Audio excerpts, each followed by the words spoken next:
आपने पढ़ाई को स्टार्ट किया व्हाट, फिर बोला मैंने हाउ मच कितने घंटे, फिर बोला व्हेन कब, फिर बोला वेयर और लास्ट में हाउ।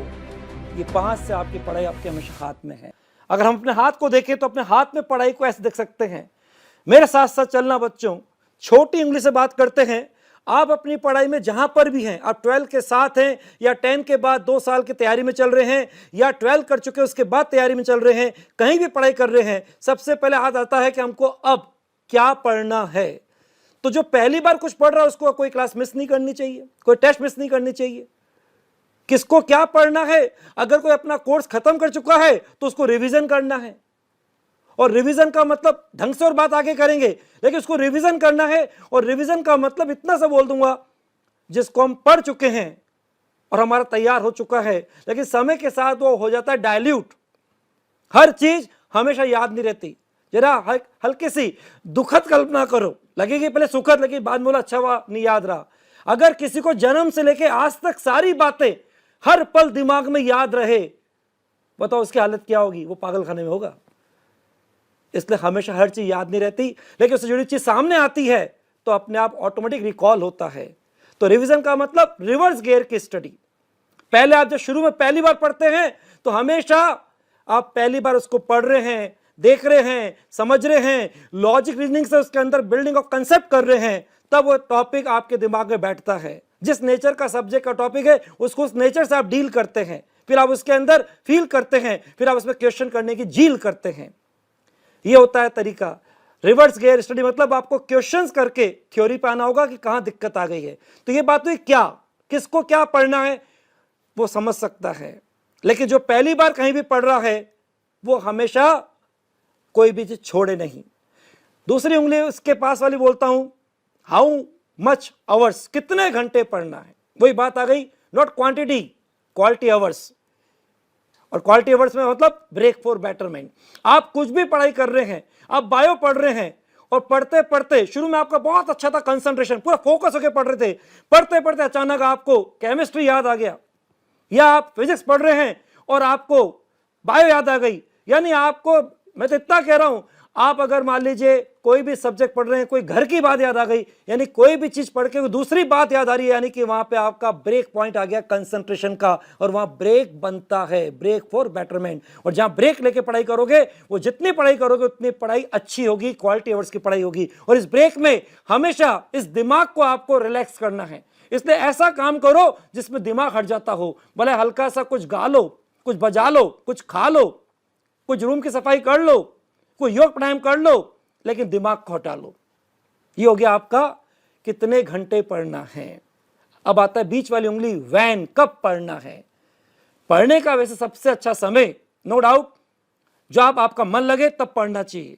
लेकिन अगर हम स्कूलिंग की याद करें, जब हम पढ़ाई बचपन से कर रहे हैं, तो हमको मालूम है रात को जल्दी सोते थे, सुबह स्कूल जाना, इसलिए नहीं सोते तो सुलाए जाते थे क्योंकि सुबह स्कूल जाना है। यानी वहां चलता था हमारे बचपन की पोयम को लेके, जिंदगी सफर को लेके चलते थे, early to bed early to rise makes a man healthy wealthy wise, that's all. और क्या चाहिए किसी इंसान को, जल्दी सोना, जल्दी उठना, जल्दी हर काम का होना। लेकिन मैं ये भी नहीं कह रहा हूं जिसने अब जो तरीका बना रखा है उसे चेंज ना करे, लेकिन आगे जाते जाते ये मत सोचना कि आप रात को देर तक जग के पढ़ते हो और दिन में सोते हो तो एग्जाम भी आपके हिसाब से होगा। एग्जाम को तो अपना टाइम फिक्स है, इसलिए आपको बायोलॉजिकल क्लॉक को उसके अकॉर्डिंग सेट करना होगा। लेकिन इतनी सी बात जरूर है कि अगर आपकी जो पढ़ाई कभी नहीं होती, दोपहर नहीं होती, शाम को नहीं होती, रात को दिक्कत आ रही है, कोई क्वेश्चन प्रॉब्लम नजर आ रहा है, कोई टॉपिक का पैराग्राफ पढ़ो को समझ में नहीं आ रहा है, क्या कह रही है, क्या दे रही है, क्या पूछ रहा है, कुछ समझ में नहीं आ रही है, तो आराम से रिलैक्स होकर सोने चले जाओ विद एक सेटिस्फेक्शन कि सुबह करेंगे। और सुबह उठ जाइए एक साउंड स्लिप के बाद, और फिर देखिए सुबह आपकी हर तरह की पावर 100% होती है। वो आपकी लर्निंग पावर हो, वो आपकी मेमोरी पावर हो, या ग्रेस्पिंग पावर हो, या पावर हो अंडरस्टैंडिंग हो, सब पावर आपकी आइडियल 100% होती है। इसलिए जो पढ़ाई आपकी दिन में, दोपहर में, शाम को नहीं हो रही, उसको सुबह आप कर लोगे, क्योंकि सुबह का नाम है मॉर्निंग। मोर इनिंग एक्स्ट्रा इनिंग। सुबह की पढ़ाई फास्ट पढ़ाई होती है। सुबह की पढ़ाई बारी बार देखने की पढ़ाई नहीं होती। सुबह की पढ़ाई का इतना विश्वास होता है कि एग्जाम तक कोई दिक्कत नहीं, एग्जाम देने के बाद, टेस्ट देने के बाद देखेंगे क्या भूल गए या क्या दिक्कत है। इसलिए जो पढ़ाई, एक एडवाइस दे रहा हूं, आपसे उम्र में काफी बड़ा हूं इसलिए कह रहा हूं, इसलिए यहां ये भी कह सकता हूं, जो ना माने बड़ों की सीख, कटोरा लेके मांगे भीख। इसलिए यहां जो पढ़ाई आपको कहीं दिक्कत करे, बच्चों किसी भी सब्जेक्ट में, किसी भी टॉपिक में, कोई भी आपको चीज समझ में नहीं आ रही, याद नहीं हो रही, या कोई क्वेश्चन आपके लिए प्रॉब्लम बना हुआ है, आप उसको सुबह के लिए छोड़ दीजिए। सुबह वो आराम से कर लेंगे, क्योंकि सुबह आपकी होते हैं आइडिया वाला टाइम। सुबह धांसू आइडिया आते हैं, अलग अंदाज में क्वेश्चन कर जाएंगे। सुबह दिमाग बहुत गजब का चलता है। तो यह वैन, बाकी जो आपने बना रखा है उसमें अभी मैं एकदम चेंज नहीं करना चाहूंगा। धीरे धीरे आप अपने टाइम को चेंज कर सकते हो, लेकिन एक दिन में एकदम परिवर्तन भी नहीं होता। लेकिन आपका प्रयास होना चाहिए कि जब आपके लास्ट के 10 दिन रह जाएं, जो कोई भी डेट हो, तो अपनी आदत में आ जाएं कि जो आपका दोपहर का अगर 2 से 5 का टाइम एग्जाम का है, तो वो आपका पूरा एक्टिव मोड का होना चाहिए। तब आपकी आदत हो जानी चाहिए कि 2 से 5 मैं हमेशा एक लगातार 3 घंटे की सिटिंग की प्रैक्टिस करके तैयार हो चुका हूं या तैयार हो चुकी हूं। तब आपका इतना भी ध्यान होना चाहिए कि वहां एग्जाम के हिसाब से जो आप एग्जाम देने जाते हो, बिल्कुल वही माहौल, वही एनवायरमेंट आपको एग्जामिनेशन हॉल का बनाकर अपने घर पे वैसी प्रैक्टिस करनी चाहिए। और इतने आदत में आ जाओ कि बीच में वहां पर भी आप कभी वॉशरूम में नहीं जाओगे, किसी तरह की और एक्टिविटी के लिए नहीं जाओगे। इसलिए आप आदत डालो 2 से 5 जब आप अपने लिए उस प्रैक्टिस पर आओ, तो उससे पहले इन चीजों से फ्री होकर ही बैठो, ताकि आपकी वो बिल्कुल आदत में आ जाए। यह आपको लास्ट के 10 दिन जो रह जाएंगे उससे पहले तक अपने को तैयार कर लेना चाहिए। यह बात हुई वैन की। अब आती इसके बाद यहां पर वेयर, पढ़ाई कहां कर रहे हैं। पढ़ाई कर रहे हो, रिवीजन कर रहे हो, कुछ भी कर रहे हो, कहां कर रहे हो। जो बच्चे हॉस्टल में रहते हैं, अपना उनका एक कमरा है, वो कमरा उनकी पढ़ाई की दुनिया है। वो कमरा उनके लिए अलग अलग टाइम पर अलग अलग रोल करता है। कभी उसका लिविंग रूम है, कभी स्टडी रूम है, कभी उसका वो कोई सा भी बोलिए। लेकिन इस समय आपकी पढ़ाई का, जिनका घर में पढ़ाई चल रही है, वहां उनके घर में ड्राइंग रूम भी है, लिविंग रूम भी है, स्टडी रूम भी है, कुछ भी है, बालकनी भी है, छत भी, जो भी है। तो यहां पे आता है कहां पढ़ाई करें।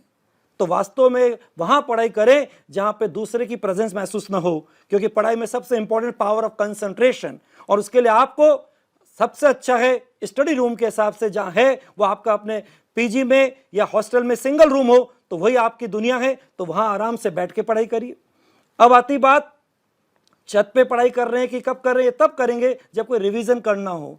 क्योंकि पढ़ाई करने के तरीके क्या हैं, बैठ के पढ़ना, लेट के पढ़ना, अलग अलग पोस्टर के हिसाब से, या फिर घूम के पढ़ना। और घूम के पढ़ने के वजह से पढ़ते हैं, घूमते हुए, देखते हुए, बोल बोल के पढ़ रहे हैं।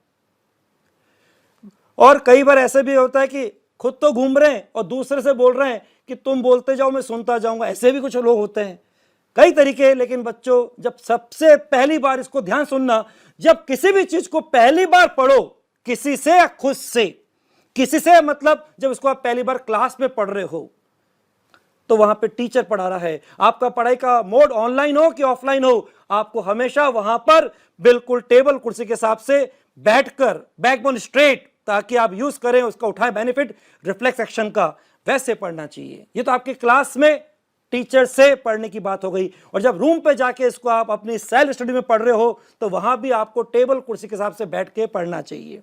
ये हो गया आपका। और अगर आप उसके बाद जब उसको ढंग से पढ़ चुके हो, टेस्ट दे चुके हो, और कभी रिवीजन कर रहे हो, अपने शॉर्ट नोट से रिवीजन कर रहे हो, अपने क्लास नोट से रिवीजन कर रहे हो, तो आप आराम से फिर घूमकर कभी बालकनी में, कभी छत पर पढ़ सकते हो। क्योंकि वहां आपको मालूम है बालकनी है कि छत है, वहां पे दूसरा कोई भी नजर आ सकता है, आपका वहां पे ब्रेक हो सकता है कंसंट्रेशन। इसलिए जो पढ़ाई आपको हल्की लगती है, जो आपको केवल एक ग्लांस देखना है, तब आप उसको ऐसे बालकनी में, छत पर या गार्डन में कर सकते हो। अदरवाइज जो पहली बार पढ़ रहे हो, तो हमेशा बेस्ट तरीका होता है आराम से टेबल कुर्सी के हिसाब से कुर्सी पर बैठ के पढ़ाई करिए। अब आता है इसमें जो बात मैंने बोली है वो सबसे इंपॉर्टेंट है, हाउ, कैसे। कहां के अंदर कैसे की बात भी छुपी हुई है। अगर आप लेट के पढ़ाई कर रहे हो, आप सोफा उस पर बैठ के पढ़ाई कर रहे हो, जहाँ सोफे पे कैसे बैठते हैं, टेक लगा के बैठते हैं, तब तो ये पढ़ाई आपके लिए कभी काम नहीं आएगी। और बिल्कुल बैकबोन स्ट्रेट करके पढ़ाई कर रहे हो, बिल्कुल रिफ्लेक्स एक्शन का फायदा उठाते पढ़ाई कर रहे हो, तो आपकी पढ़ाई हमेशा दिमाग में बैठेगी। तो बैठ के पढ़ाई करोगे तो दिमाग में बैठेगा, और लेट के पढ़ाई करोगे तो पढ़ाई बहुत लेट हो जाएगी, बहुत टाइम लगाएगी। इसलिए ये अंगूठा है बहुत इंपॉर्टेंट। अगर आपने तरीके गलत लगाए, कैसे पढ़ाई कर रहे हो, तब तो पढ़ाई आपके लिए हवा है। और अगर प्रॉपर रूप से बैकबोन स्ट्रेट करके पढ़ाई कर रहे हो, तो पढ़ाई आपके लिए पहुआ है, क्योंकि बचपन से पढ़ाई कर रहे हो। और अभी तो पढ़ाई केवल अपने 3 पसंदीदा सब्जेक्ट जिनको आपने अपने कैरियर के लिए डॉक्टर बनने के हिसाब से, साइंस बायो के हिसाब से ऑप्ट किया है, ये आपके केवल 3 सब्जेक्ट खुद के पसंद के सब्जेक्ट हैं, जो कि आपके इंटरेस्टिंग सब्जेक्ट हैं, और जिसमें इंटरेस्ट होता है उसमें मन लगता है, जिसमें मन लगता है उस पर दिमाग चलता है, और इंसान की दो ही तो चीज़, मन और दिमाग से कोई भी चीज़ अपनी हो जाती है। तो यहाँ पे ये इंटरेस्टिंग सब्जेक्ट है बच्चों, इसलिए अपनी इस पढ़ाई के लिए सबसे आसान पढ़ाई कर रहे हो, बस इसके अंदर पढ़ने का जो आपका तरीका है कैसे, वो इम्पॉर्टेंट है। तो बचपन का वो खेल पौआ, समझते हो पौआ, ऐसा खेल जो अभी आपने खेला नहीं हो, लेकिन किसी को खेलते हुए देख लो तो कुछ देर में आप खेलते हुए पाए जाओगे, इतनी जल्दी सीख जाते हैं, वो पौआ लगेगा। तो ये था पढ़ाई आपके हाथ में। ये 5 कहते हैं, सबसे पहले बोला मैंने क्या, आपने पढ़ाई को स्टार्ट किया व्हाट, फिर बोला मैंने हाउ मच, कितने घंटे, फिर बोला व्हेन, कब, फिर बोला वेयर, और लास्ट में हाउ।